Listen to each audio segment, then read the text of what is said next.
Mesdames et messieurs, bienvenue sur votre chaîne préférée Africable Télévision. Pour cette émission sur le champ, Africable s'est fait le devoir de vous amener au cœur de l'agriculture malienne.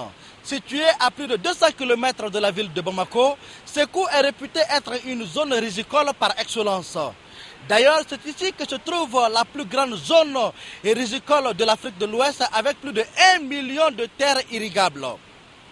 Créé le 5 janvier 1932, l'Office du Niger assure la gestion de cette vaste étendue. Bien entendu, vous avez derrière moi l'un des plus grands barrages hydrauliques de la sous-région. Alors, allons-y à la découverte de cette vaste étendue en termes de potentialité, de partenaires, de missions, mais aussi de perspectives.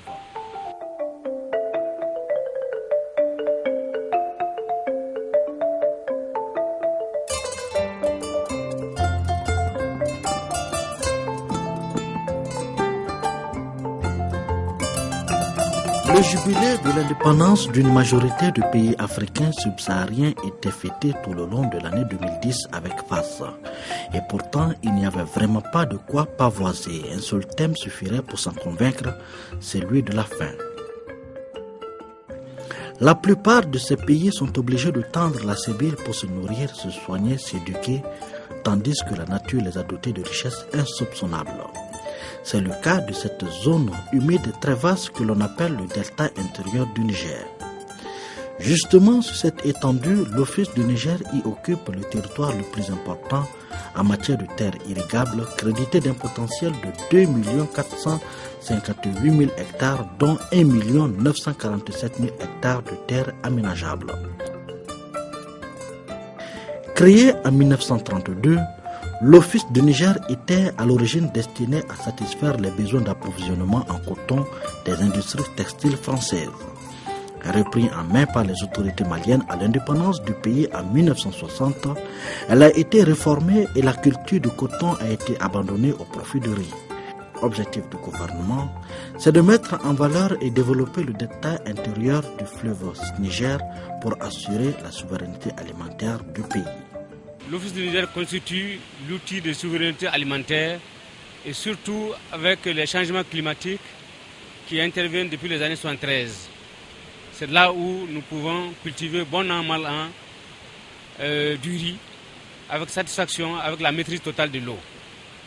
Aujourd'hui, l'Office du Niger, c'est un potentiel de 960 000 hectares irrigables gravitairement et c'est 122 000 hectares irrigués avec 70 000 exploitations agricoles familiales, une centaine d'entreprises agricoles et une couverture des besoins en riz du pays de près de 65% et une couverture des besoins du pays en produits maraîchers de près de 45%.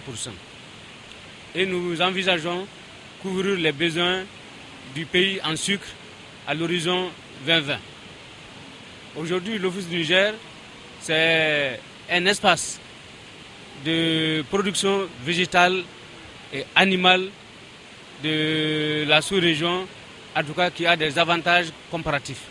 S'autosuffire en denrées de première nécessité, tel était le slogan phare de l'époque qui rimait avec un minimum de degré d'autopromotion, voire d'autogérance. À cette époque, la question agraire et le développement du monde rural étaient pris en charge par des programmes agricoles dont les objectifs majeurs étaient la satisfaction des besoins de substantiation adéquate des habitants des pays grâce à la production locale. Et ce nationalisme au goût culinaire tropical s'exprimait ainsi. Mangez ce que vous produisez et produisez d'abord ce que vous consommez. Il est exact que ce slogan résonnait encore plus vrai et plus fort dans les pays qui avaient une expérience de développement inspirée du modèle socialiste. Hélas, aujourd'hui le constat est amer. L'OFI du Niger peine à satisfaire l'alimentation du Mali et celle de la zone ouest africaine en riz et autres spéculations comme la pomme de terre, l'échalote, la tomate. En clair, l'OFI du Niger semble ne pas avoir les moyens de sa politique. Les 960 000 hectares qui devaient être aménagés en 50 ans, donc de 32, ça devait être terminé en 1980, nous sommes aujourd'hui à 122 000 hectares. Le goulot, c'est le financement des investissements, le financement de l'aménagement. L'aménagement à l'Office du Niger coûte de l'ordre de 3,5 millions à 4 millions à l'hectare. Et aujourd'hui, seul l'État malien, avec ses partenaires techniques et financiers, interviennent dans le financement des aménagements. Donc c'est pour vous dire que la contrainte majeure, c'est l'aménagement. Si aujourd'hui nous arrivons à faire 200 000, 300 000 hectares nouveaux, nous pouvons couvrir les besoins du pays et être un pays exportateur net de céréales et de produits maraîchers. L'Office du Niger est constitué de 5 zones. La zone de Kourimari, zone de Ndebougou, zone de Molodo, zone de Bewani, zone de Massina et enfin la zone de Nyono.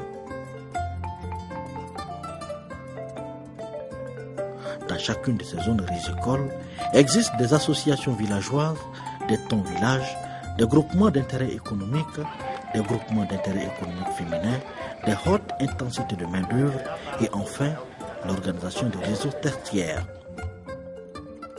Cette forme d'organisation est le symbole du dynamisme de ce vaste territoire. Elle a permis à chaque acteur de l'office de jouer pleinement son rôle. C'est le cas de l'Assemblée permanente des chambres d'agriculture de Ségou et celui des exploitants agricoles.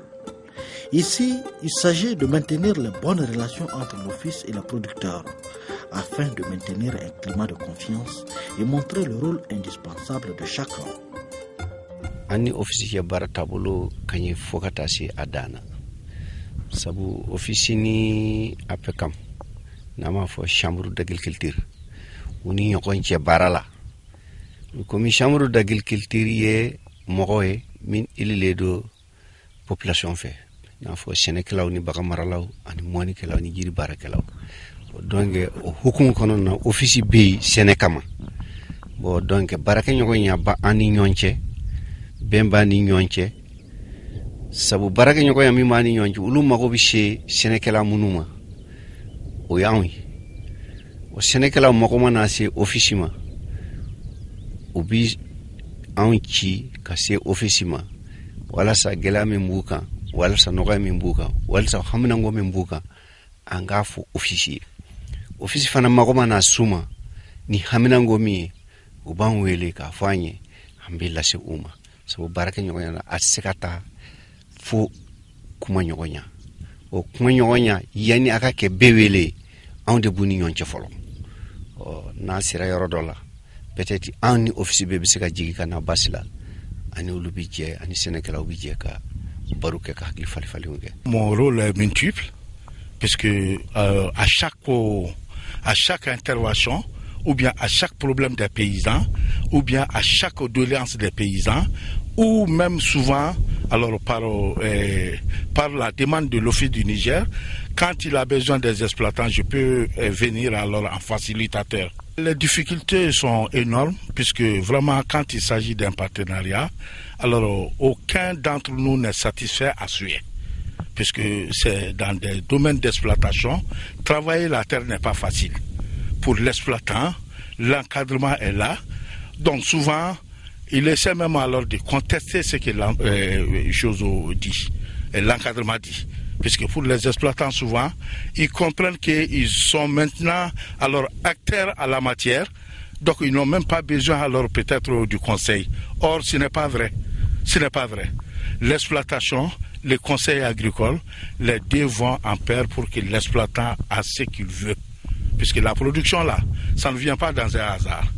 Il faut travailler la terre sérieusement, comme on te le dit. Lorsque nous parlons de l'Office du Niger, c'est d'abord le barrage de Markala qui nous vient à l'esprit. un ouvrage imposant qui fait la fierté du Mali et de la sous-région. Le barrage hydraulique de Markala est un pont barrage de dérivation. Il est aussi connu sous le nom de barrage de Sansandeng. L'objectif était de permettre l'irrigation de grandes envergures pour développer la culture du coton, du riz et de la canne à sucre.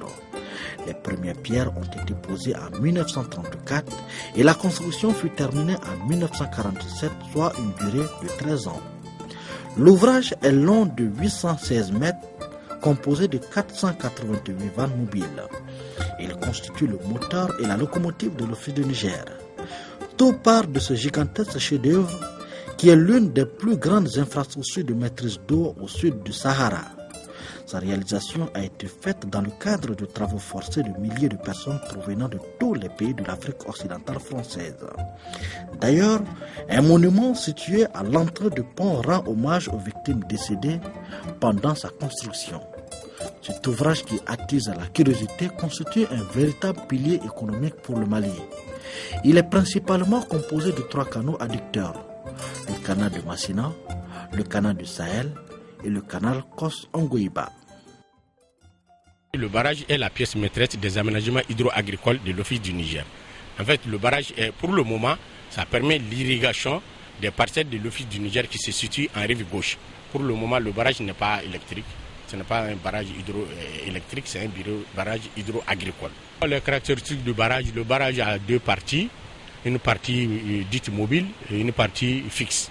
La partie fixe, ça c'est les digues en terre qui constituent la protection qui fait 1813 mètres. Et la partie mobile fait 816 mètres, c'est ce que vous voyez en plus du pont. Voilà, et le barrage est constitué de 488 os ou vannes mobiles et il y a 14 travées. Dès sa création dans les années 1930, les missions assignées à l'Office du Niger étaient les suivantes. Procéder à la gestion des eaux et la maintenance des aménagements, assumer la maîtrise d'ouvrages délégués pour les études et le contrôle des travaux, assurer l'entretien des infrastructures primaires et aussi la gérance des terres, et enfin servir de conseiller rural tout en apportant une assistance aux exploitants des terres aménagées en leur approvisionnant en intrants et matériel agricole.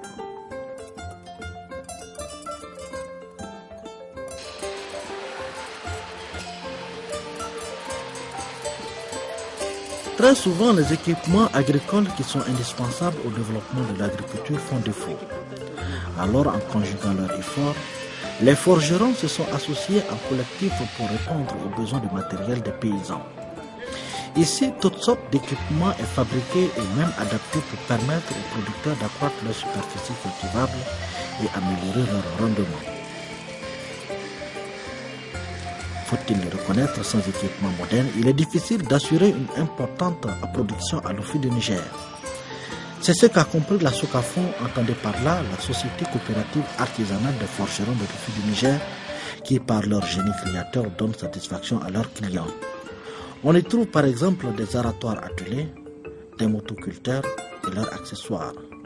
C'est ainsi que le matériel post-récolte, notamment des batteuses, décortiqueuses, bateleuses, trieuses, mini-rizeries locales et des charrettes, et même le matériel de transformation y est fabriqué, comme la découpeuse manuelle et motorisée, les broyeuses et séchoirs. SOCAFON, c'est une société coopérative artisanale des forgerons à l'Office du Niger. C'est une coopérative qui évolue dans le domaine du machinisme agricole. C'est-à-dire elle fabrique, elle adapte les équipements en fonction des besoins des utilisateurs. Chez nous, on est beaucoup spécialisé dans les équipements rizicoles, c'est-à-dire pour la riziculture. On a presque toute la gamme pour la préparation du sol, post-récolte et récolte. Le motoculteur, c'est un matériel très polyvalent. C'est-à-dire au début, on était avec la culture atterrée, les bœufs. Il y a à peu près 5 ans, ce motoculteur parvient à remplacer entièrement la culture attelée. Donc c'est un matériel très polyvalent, c'est-à-dire intervient dans la préparation du sol, les post-récoltes. Le schéma directeur de développement régional élaboré au début des années 2000 a fixé un objectif d'extension de surface irriguée de 120 000 hectares, ce qui porterait la surface totale irriguée à près de 220 000 hectares. Les projets d'investissement sont nombreux et émanent de différents types d'acteurs. Investisseurs privés nationaux et étrangers plus ou moins soutenus selon les cas par leur état d'origine, mais aussi des organisations régionales, des bailleurs de fonds, de l'aide publique au développement et des ONG locales ou étrangères. Le gouvernement souhaite poursuivre dans cette zone un ambitieux programme d'aménagement des terres. La viabilité de ce dispositif hydro-agricole dépendra dans une large mesure de la capacité de bien gérer les ressources terre et eau. Cette volonté de faire de l'Office du Niger un véritable moteur de développement économique du Mali vise ainsi les objectifs suivants. Contribuer à la réduction de la pauvreté et à l'atteinte de l'autosuffisance alimentaire et permettre un accroissement de la production agricole dans le respect du développement durable. Pour ce qui est de l'Office du Niger, il a été créé par les colonisateurs français. C'était pour produire du coton et du riz. Le coton, c'était pour la métropole française. Et le riz, c'était pour les besoins alimentaires de l'Afrique occidentale française. Très vite, nous avons compris que le coton, à l'indépendance en 1960, lorsque l'Office du Niger est rentré dans le patrimoine du Mali, nous avons continué ces deux spéculations.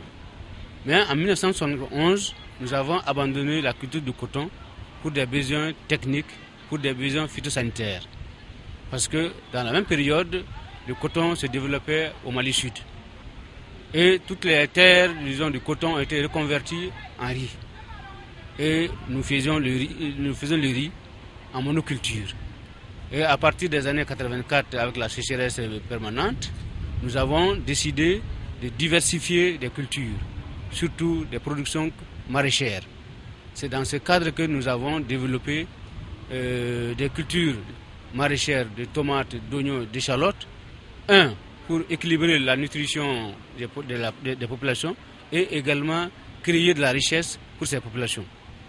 Et nous sommes aujourd'hui dans une logique à côté du riz, qui est la culture locomotive, de développer d'autres spéculations de production de céréales, telles que le maïs, le blé à côté du riz.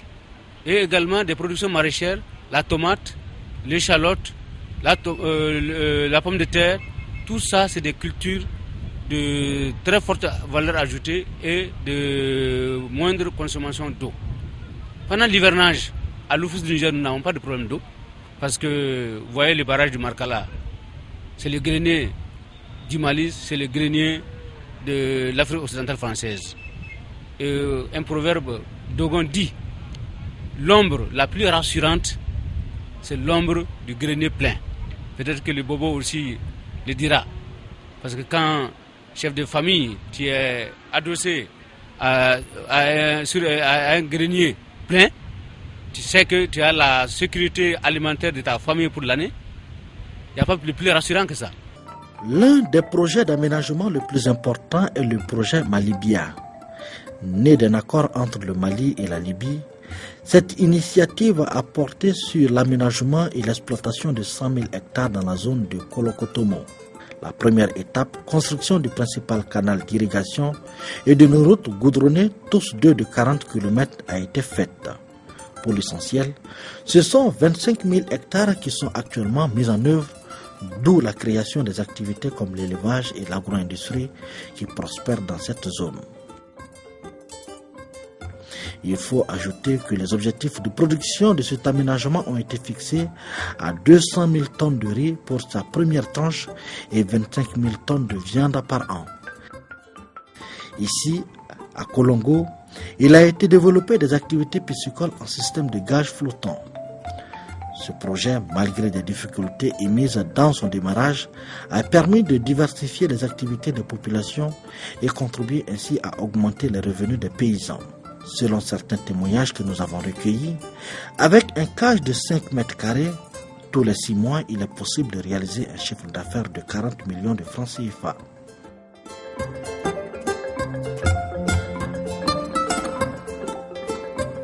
Le projet d'aménagement de Molodo Nord en est un exemple palpable. Entièrement financé par la BOAD, Banque Ouest-Africaine de Développement et l'État du Mali, les travaux permettront d'irriguer plus de 2500 hectares au profit des populations.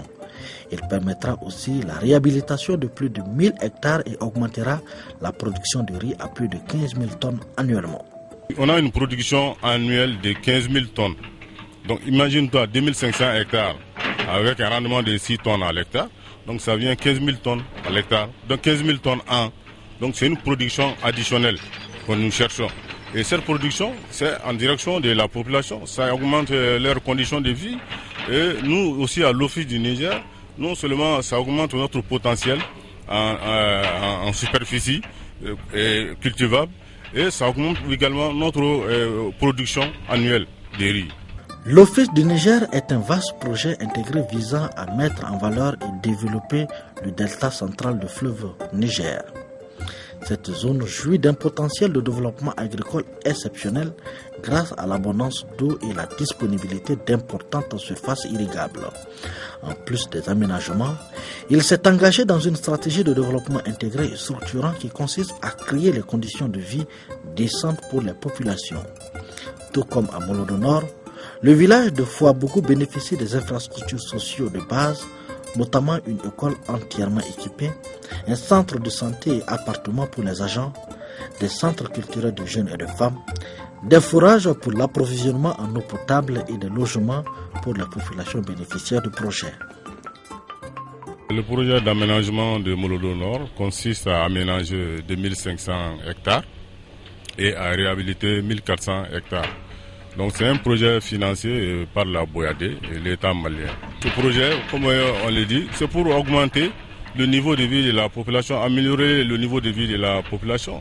Et puis la population dans la zone du projet, les appuyer en amenant l'eau potable, l'école, et puis la santé et les infrastructures comme les magasins et puis la route. Donc le projet englobe tout ça. Tout ça, c'est pour améliorer les conditions de vie de la population. Une initiative saluée par les bénéficiaires.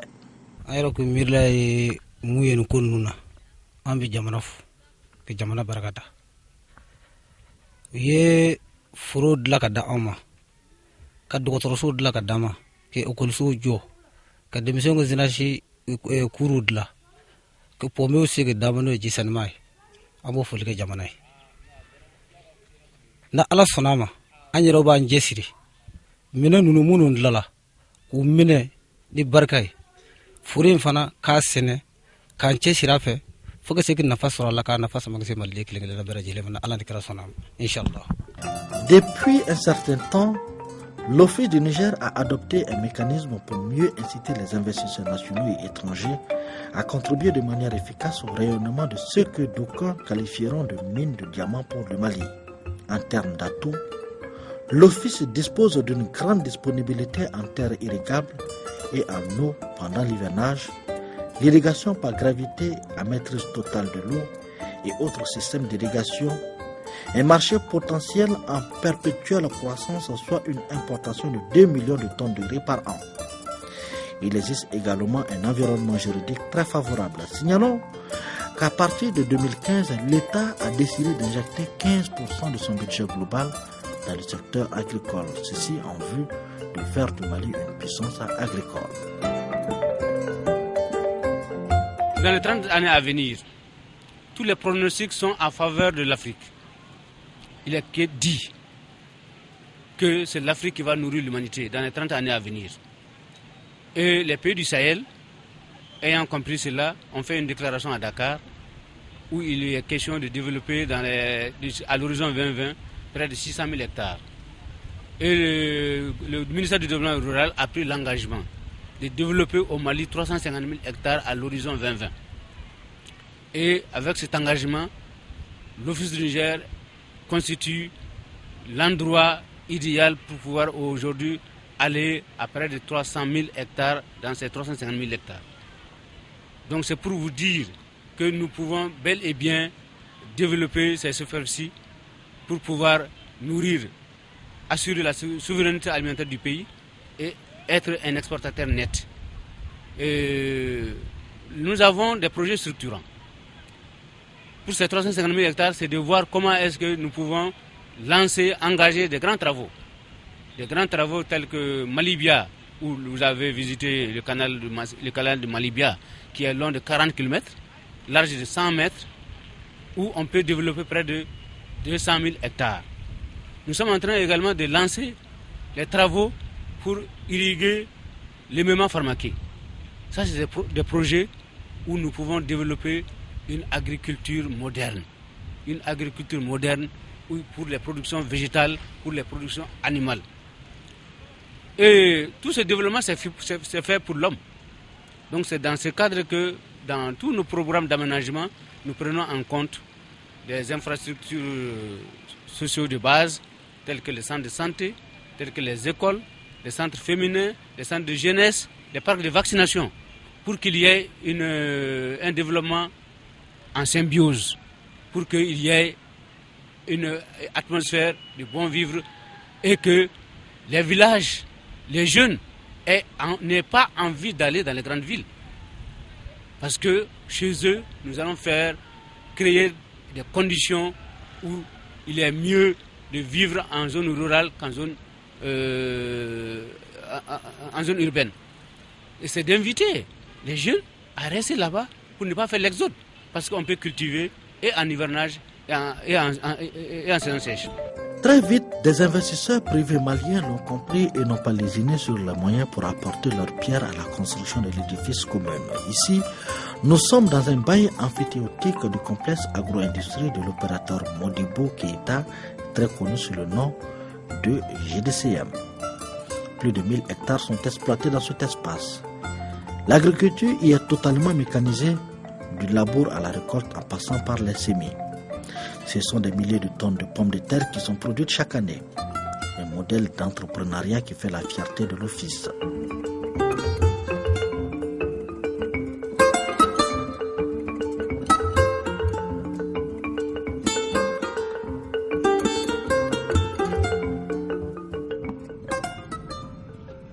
Un autre exemple, le bail amphithéotique de Modibo Kimbiri est aussi un modèle dans la zone de Ndebougou. Ici, ce sont près de 500 hectares qui sont cultivés. Pour mieux rentabiliser sa production, le promoteur s'est doté d'une moissonneuse batteuse capable de battre 8 hectares par jour. Ne tergiversant pas sur ses choix, Kimbiri a installé une mini-rizerie pour produire son propre label en mettant sur le marché national et international du riz de qualité. Nanan soro molo sene barade la me molo ka machine ba molo mega molo kanai atli kona am sega tar flakan do dra am tar sabakan bara era ke chuko kama pour que ka sega molo dakafo ku dakala amba dan tar saban tar flola yanga bara tabule sama wati mona wa mega na fami sorala parce que ni ke bi molo kana yini ke molo kan amba warka cha ane abunugunu ne bichaya ane malo doni sarako ane malo kafoni kaga buguni donc lutara o e nafa doy an yeronga senata sa am tar kemen tar ulo blande sene an yeronga senata o tar kemen duruni bisabana dugu ma to ba to sene an yerombe tar kemen ane tar ulo blambo de sene. La surface des terres irriguées représente actuellement près de 100 000 hectares répartis entre riz, maraîchage, sucre et élevage. Elles font vivre une population d'environ 500 000 habitants sur les 14 500 000 que compte le Mali. Les exploitations familiales installées dans la zone sont estimées à environ 25 000 pour une superficie d'exploitation moyenne de 4 hectares. À côté de la culture du riz, qui d'ailleurs en est sa vocation première, l'office est en pleine diversification de sa production. L'échalote, la pomme de terre, la tomate et autres légumes de grande consommation. La zone de Yono est réputée être pionnière en matière de production d'échalotes de qualité, une activité essentiellement exercée par les femmes. L'association Benso de Yono en est un exemple. Cette transformatrice dispose d'un magasin adéquat pour assurer une bonne conservation de l'échalote. Aujourd'hui, grâce aux activités maraîchères, elles subviennent aux besoins de leur famille et satisfait aux frais de scolarité des enfants. an ka tɔnden bɛɛ lajɛlen mɔgɔ 34 nka bibi mɔgɔ 27 de bɛ baara la. An ka baara ɲɛsinnen don cikɛ ma, i n'a fɔ jaba, tamati, woso, pommetɛri, an bɛ nakɔfɛn bɛɛ cikɛ. N'an taara jaba cikɛ la, ni marisi sera an bɛ jabaw bɔ ka n'a bila jaba maraso kɔnɔ ani ka bayɛlɛmali kɛ. Bon an ka tɔn yɛrɛ tɛ jɔ, san kalo 12 an bɛ baara la. An bɛ bayɛlɛmali kɛ, an t'a fɛ an kɛ jɔ parce que bayɛlɛmali ye fɛn min fɛnɛ ye, jaba n'a cayara kuma dɔ a nafa man bon. Bon ni bayɛlɛmali kɛra o bɛ kɛ sababu ye ka dɔ fara a nafa kan parce que bayɛlɛmali fɛnɛ bon o ye fɛn ye fɛnɛ min b'a to san kalo 12 jaba bɛɛ fan bɛɛ fɛ parce que ale bɛ kɛ sanuya de kɔnɔ. Bon feereli b'a la, k'a san cogo dɔn, k'a feere cogo dɔn, a k'an ka feere ni nisɔndiya min ye, an kalannen don o la ani sanuya an b'o bɛɛ waleya kɛ. N'an bɔra bayɛlɛmali kɔnɔ an bɛ jaba mara, an filɛ o jabaso de kɔnɔ ni jaba in kalo 7 de filɛ ni sisan an b'a la ka feereli de kɛ sisan. N balimakɛ, an ka tɔn nafa tɛ se ka fɔ ka ban, alhamdulilayi. An ka tɔn nafa sera sigida ma, n bɛ se k'a fɔ a nafa sera sigida ma, a sera kabila bɛɛ ma, hali a nafa sera gouvernement ma parce que a fɔra de coopérative ni gɛlɛya bɛ jamana kɔnɔ i k'i jɔyɔrɔ fa. Hali salon mankan min tun bɛ an ka jamana in kɔnɔ an ka coopérative ye jɔyɔrɔ fa la. Yɔrɔ o b'a yira k'a fɔ nafa b'an ka coopérative la. Bon an ka denmisɛnninw bɛ école la, bɛɛ b'a dɔn an ka brousse kɔnɔla ninnu an ka den kɛ bɔ yan ka taa Bamakɔ. Bon ni m'o sama kosɛbɛ kosɛbɛ a bɛ kɛ sababu ye u fari bɛ faga école la. Bon den si t'an bolo k'a fɔ min bɛ Bamakɔ, Segu, ni anw m'an jɔyɔrɔ fa o la o tɛ yen. An ye moto san, ne yɛrɛ ka tɔndenw filɛ, terrain b'u bolo, u bɛ se k'a jɔ, baganw b'an bolo. Bon mankan tɛ anw n'an ka dutigiw cɛ parce que an bɛ an jɔyɔrɔ fa kosɛbɛ kosɛbɛ, n balimakɛ. Comme toute œuvre humaine, il y a des contraintes. Les difficultés à l'office ont pour mot insuffisance de financement pour les aménagements et les réhabilitations car l'aménagement d'un hectare est estimé à près de 4 millions de francs CFA. L'envahissement et l'envasement des marigots constituent un goulot d'étranglement à certains endroits. L'absence d'unité industrielle de transformation et de conservation des produits maraîchers font perdre énormément à la production. Le mauvais dysfonctionnement des organisations paysannes complique davantage les relations entre l'office et les producteurs, ce qui rend peu efficaces les interventions sur le terrain. Pourtant, les perspectives ne manquent pas pour l'office du Niger. Le gouvernement malien entend faire de l'office un acropole pour la ville de Ségou en permettant un accroissement de production végétale et animale. L'office compte à l'horizon 2018 aménager 65 550 hectares, soit 13 000 hectares en moyenne par an, dont 4 500 hectares pour les exploitations agricoles familiales. Pour 2018 également, l'objectif de production en riz paddy est estimé à 1 122 350 tonnes. Déjà, la structure est dans une dynamique de partenariat public-privé. L'amélioration de l'habitat rural et l'instauration d'une pension de retraite pour les producteurs constituent des défis à relever.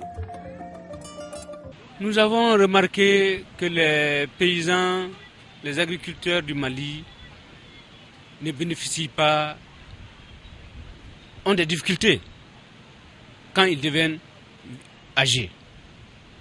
Alors que pendant leur jeunesse, quand ils ont 30 ans, 40 ans, 50 ans, où ils arrivent à faire des productions de 6 tonnes à l'hectare pour le riz, d'autres spéculations de production maraîchère, de la pomme de terre, de l'élevage de poissons, de l'élevage de bétail, ils ont des richesses. Et nous pensons qu'ils peuvent épargner pour préparer les vieux jours, pendant qu'ils sont en activité, pendant qu'ils sont capables d'épargner. Parce que nous remarquons que les autres corps de métier, les services publics, les privés, les gens, quand ils ont l'âge de retraite, ils touchent une pension de retraite. Et à cet effet, nous avons dit, nous sommes en entente intelligente avec les paysans pour qu'ils souscrivent à une pension de retraite agricole. Parce que l'agriculture, c'est comme tous les autres corps de métier, il faut qu'il y ait une agriculture salariale. Et à cet effet, nous avons compris, nous avons conclu avec une société de la place, société d'assurance, la Société nationale d'assurance vie, et nous avons aujourd'hui près de 500 agriculteurs qui ont souscrit, avec 350 qui ont déjà payé leur souscription, qui pour 15 ans, 20 ans, 30 ans, suivant l'âge, disons, auquel où il a souscrit. Et à un âge convenu, il va prendre une retraite, une pension de retraite, comme toi fonctionnaire, comme toi souscrit au niveau de l'INPS ou à la caisse de retraite. Voilà notre vision. C'est pour que les personnes âgées, pendant qu'ils ont des besoins alimentaires, pendant qu'ils ont des besoins de santé, s'ils n'ont pas épargné, ce serait des difficultés. Donc c'est pour trouver une solution au niveau des paysans pour qu'ils puissent vivre mieux quand ils sont âgés. La faim, pour ne parler que d'elle, et en Afrique de l'Ouest, pour ne prendre que cet exemple, n'est pas une vie de l'esprit. Elle est loin d'être vaincue. Il en est de même de ses corollaires que sont les migrations internes, transnationales et internationales, la malnutrition, les conflits pour le contrôle des ressources naturelles, etc. Toute réflexion sur la faim en Afrique renvoie nécessairement à celle plus centrale de sa souveraineté alimentaire, gage de développement. Selon une éminente personnalité, la faim insulte parce que la faim ronge, consume et tue tout ce qu'il y a d'humain dans l'homme. Le corps et son charme, l'âme et sa beauté, le cœur et sa dignité, la foi et sa grandeur, la raison et ses raisons. À quoi renchérir Marc Auger? On soigne d'abord la faim, la soif et toutes les autres formes de pauvreté. Le développement de l'Afrique, on s'en occupera plus tard. Là, monsieur le PDG, votre mot de fin. Africa Télévision Mali, vraiment, le mot de la fin, c'est des invitations. Des invitations à l'endroit des exploitations agricoles familiales, les paysans, les entrepreneurs agricoles, pour que les terres qui sont mises à leur disposition, qu'elles puissent être valorisées davantage. Pour le riz, aujourd'hui, nous sommes à 6 tonnes 5 à l'hectare, nous pouvons aller à 8 tonnes, 9 tonnes, avec les techniques nouvelles du système de agriculture intensif, avec des amendements, avec des traitements nécessaires. Mais il faut également que les jeunes qui ont contribué à la richesse, à la création de la richesse, il faut que les chefs d'exploitation arrivent à les rémunérer conséquemment pour qu'ils n'aient pas envie de quitter les familles pour d'autres horizons. Nous ne sommes pas du tout fiers que les Maliens, les jeunes Maliens aillent mourir aux côtes méditerranéennes, dans les côtes de Lampedusa. L'Office du Niger, c'est comme une mine d'or, une mine de diamants, mais inépuisable. Il suffit, disons, de pêcher, bêcher, et on va pouvoir faire nourrir et la famille, et la localité, et le Mali entier, et la sous-région. Une autre invitation, c'est à l'endroit des banques, qui aujourd'hui ne financent pas les investissements, les aménagements, les usines pour la valorisation des produits agricoles. Nous invitons en tout cas nos banques à investir à l'Office du Niger parce que la garantie foncière est là, la garantie fiscale est là et la rentabilité, la productivité est là, donc la rentabilité financière est là. Il faut qu'elles aient confiance aux exploitations agricoles, il faut qu'elles aient confiance aux entreprises agricoles. Enfin, c'est au pouvoir public, c'est de soutenir, de continuer à soutenir l'agriculture malienne pour qu'elle soit la base de la croissance du Mali. Il faut soutenir l'agriculture pour que l'agriculture malienne soit une agriculture moderne, de création de richesses, de création d'emplois.